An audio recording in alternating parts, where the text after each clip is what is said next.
ফিজিওর সাথে কথা বলেছে যে না যাই হোক আমি একটা বল করবই। আর তাসকিন যেটা বলবো অনেক এক্সপিরিয়েন্স প্লেয়ার। আমার কাছে মনে হয় এরকম এক্সপিরিয়েন্স প্লেয়ার টিমে থাকলে অ্যাজ এ ক্যাপ্টেন হিসেবে অনেক ইজি হয়ে যায়, কারণ রেসপন্সিবিলিটি নেয়। বলটা যখন আমি করেছি আপনারা যদি সবাই দেখেন, তখন কিন্তু আমি বলটা ধরতে গিয়েছি এবং সে যদি বলটা ধরে আমার কাছে দিত, তখন আমি সেটা কখনোই আমি রান আউট করতাম না বা আমি কখনোই আপিল করতাম না। না, অবশ্যই ভালো লাগছে। আর টিম বাংলাদেশ জিতলে অবশ্যই বেশি ভালো লাগে, আর হারলে তো অবশ্যই সবারই মন খারাপ থাকে। আর যেহেতু আমাদের এই সিরিজটা অনেক ইম্পর্টেন্ট ছিল, আপনারা সবাই জানেন যে আমাদের সামনে যেহেতু ওয়ার্ল্ড কাপের আমাদের কোয়ালিফাই আছে, সো আমাদের প্রত্যেকটা সিরিজই আমাদের জন্য খুবই ইম্পর্টেন্ট। আর যেহেতু এই সিরিজটা জিতেছি, খুবই ভালো লাগছে। গ্রেট, মোস্তাফিজ অবশ্যই বাংলাদেশের হয়ে অনেক অর্জন করেছে এবং ও যেভাবে বাংলাদেশকে অনেক ম্যাচ জিতিয়েছে একা, এবং ওই পেশার সিচুয়েশনে হ্যান্ডেল করেছে, এটা আসলেই ওকে অবশ্যই স্যালুট দেওয়া উচিত। আর ব্যথা অনেক পেয়েছে এবং ওইভাবে ওই মোমেন্টে দেখেন আমিও অনেক হতাশ হয়ে গিয়েছিলাম, যে আমি চিন্তা করেছিলাম যে একটা বল কাকে দিয়ে করাবো, মানে আমার মাথার ভিতরে এরকম চিন্তা ছিল। বাট লাস্ট মোমেন্টে কিন্তু ও ফিজিওর সাথে কথা বলেছে যে না যাই হোক আমি একটা বল করবই। মানে ওর যে কনফিডেন্টটা দেখেছি এটা আউটস্ট্যান্ডিং। না, আলহামদুলিল্লাহ ওর পায়ে একটু চোট লেগেছে, অনেক বেশি, বলটা অনেক জোরে লেগেছে। বাট তারপরও এখন আলহামদুলিল্লাহ অনেকটা বেটার। না, অবশ্যই তামিম, আমি সবসময় বলি he is very talented player এবং আমার কাছে মনে হয় ওর সবসময় রান করা উচিত। এবং ও যেভাবে ক্রিকেট খেলে, ও যদি রান করে টিমের জন্য অনেক হেল্প হয়।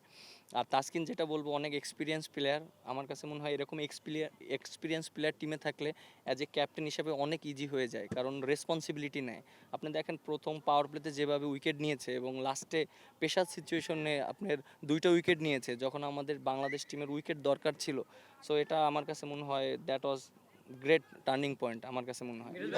হ্যাঁ, অবশ্যই, কারণ আমাদের দেখেন যে র্যাঙ্কিংটা খুব ইম্পর্টেন্ট এবং আমাদের আরও অনেক বড় সামনে চ্যালেঞ্জ আছে। এই সিরিজটা আমরা জিতেছি আলহামদুলিল্লাহ, আরও অনেক বড় বড় সিরিজ আছে। সো আমার কাছে মনে হয় প্রত্যেকটা সিরিজই আমাদের জন্য অনেক চ্যালেঞ্জ, এবং আমরা যদি সিরিজ জিততে পারি তখন আমাদের জন্য অনেক ইজি হয়ে যাবে।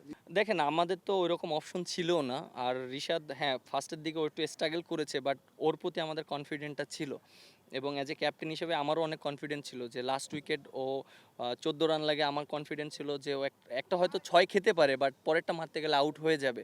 সো লাস্ট উইকেট ছিল, এই কনফিডেন্টটা ছিল, বাট ও খুব ভালো বোলিং করেছে, কিন্তু আমি লিগালি আউট করেছি। আর আমার কাছে মনে হয় যে সবাই যে ধরনের কথা বলছে, বলটা যখন আমি করেছি আপনারা যদি সবাই দেখেন, তখন কিন্তু আমি বলটা ধরতে গিয়েছি এবং সে যদি বলটা ধরে আমার কাছে দিত, তখন আমি সেটা কখনোই আমি রান আউট করতাম না বা আমি কখনোই আপিল করতাম না অ্যাপোস্ট্রাক দ্য ফিল্ড যে আউটটা।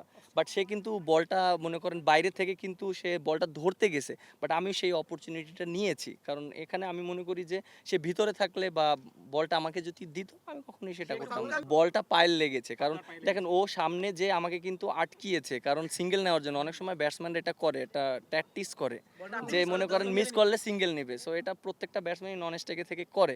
ও ফার্স্টে ওইটা করতে গিয়েছে, বাট যখন দেখেছে যে না আমি বল আটকিয়ে দিয়েছি, তখন হয়তো বাইরে বলটা ধরতে গিয়েছে। বাট আমার আমার তো প্ল্যানিং ছিল যে ও বাইরে ছিল, আমি যদি সামনে যেতাম তখন তো আমি ওকে আউট করতে পারতাম। চালাকি মিরাজ করতে ভাই, গিয়ে ম্যাচে ধরা এরকম খেয়েছে। অনেক কিছু হয় আসলে, আজকে কথা হয়েছে কিনা আকাশের পরে আর এরকম কথা হলো না, না। পরে ও তো স্টেটমেন্ট দিয়েছে এবং ও তো বলেছে, হ্যাঁ ও জানতো যেটা আউট, দেন তারপরে কিন্তু সে রিয়াক্ট করেছে। দেখেন ও কিন্তু আউট মানে আম্পায়ার দেওয়ার আগে কিন্তু রিয়াক্ট করেছে, কারণ ও জানতো যে এটা আউট। অবশ্যই অনেক দিন বোলিংটা নিয়ে একটু স্ট্রাগল করেছিলাম, অনেক ধরনের অনেক কথা হয়েছে, বাট রিয়েলি আমি অনেক হ্যাপি, কারণ আমি লাস্ট অনেক দিন ধরে কাজ করেছি বোলিংটা নিয়ে, কারণ বাংলাদেশ টিমের জন্য আমার বোলিংটা অনেক অনেক ইম্পর্টেন্ট। আমার কাছে মনে হয় যে আমি যদি ভালো করে বল করতে পারি তাহলে বাংলাদেশ টিমের অনেক বেনিফিটেড হবে।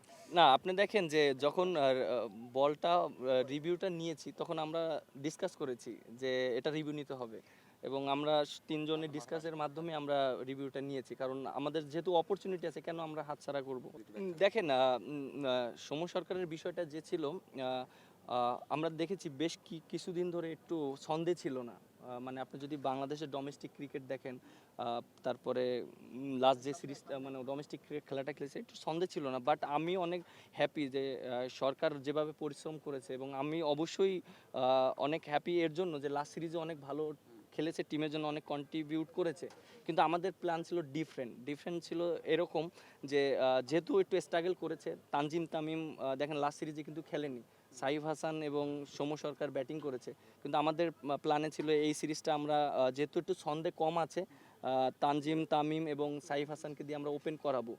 আমাদের জন্য অনেক ইজি হতো যে হ্যাঁ সাইফ হাসানকে আজকে হয়তো ড্রপ দিতে পারতাম, কিন্তু আমাদের প্ল্যানিংটা এটা ছিল যে যেহেতু দুইটা ম্যাচ সাইফ হাসান খেলেছে, তানজিম তামিম খেলেছে, ওদের এই উইকেটে আইডিয়াটা অনেক ভালো। সৌম্য সরকারকে আজকে খেলালে হয়তো আনফর্চুনেট, আল্লাহ না করুক যদি খারাপ খেলতো, তখন কিন্তু ওর জন্য প্রেশার হতো, সাইফের জন্য প্রেশার হতো। আমরা পরের সিরিজে তখন আমরা কি করতাম? সো আমার কাছে মনে হয় একটা ব্যাটসম্যানকে পর্যাপ্ত সুযোগ দেওয়া উচিত, যে জিনিসটা আমরা করেছি। তখন নিজে থেকেই সে বুঝতে পারবে, যখন সৌম্য সরকার আবার খেলবে তখন সে আরও সেও অপরচুনিটি পাবে। এমন না যে একটা খেলে বাদ পড়ে যাবে, এরকম হবে না, সেও পর্যাপ্ত সুযোগ পাবে। লাস্ট সিরিজে কিন্তু আমরা সেটা দিয়েছি, 3টা ম্যাচই তাকে সুযোগ দিয়েছি, এবং তানজিম তামিমরে কিন্তু আমরা খেলাইনি, সেই সিরিজের সুযোগ দিয়েছি। সো আমাদের প্ল্যানিংটা হচ্ছে এরকম যে একটা ব্যাটসম্যানকে যখনই সুযোগ দেওয়া হবে, যেন অ্যাটলিস্ট তাকে 2-3টা ম্যাচ, 3-4টা ম্যাচ সুযোগ দেওয়া হোক, যে নিজেকে মেলে ধরতে পারে। অবশ্যই সিলেক্টরকে দেওয়া হয়েছে, এবং তিনি কি বলেছেন আপনারা? না, সবাই আমরা তাকে বলেছি অনেক দিন একসাথে কাজ করেছি আমরা, একসাথে অনেক টিম সিলেকশনের ব্যাপারে অনেক কথা হয়েছে, যেই আমরা তাকে বেস্ট অফ লাক দিয়েছি। যেহেতু তার সামনে- স্পিচটা কি ছিল? না, টিমের সাথে অনেক সময় কাটিয়েছে, টিমকে ভালো একটা জায়গায় দাঁড় করানোর চেষ্টা করেছে।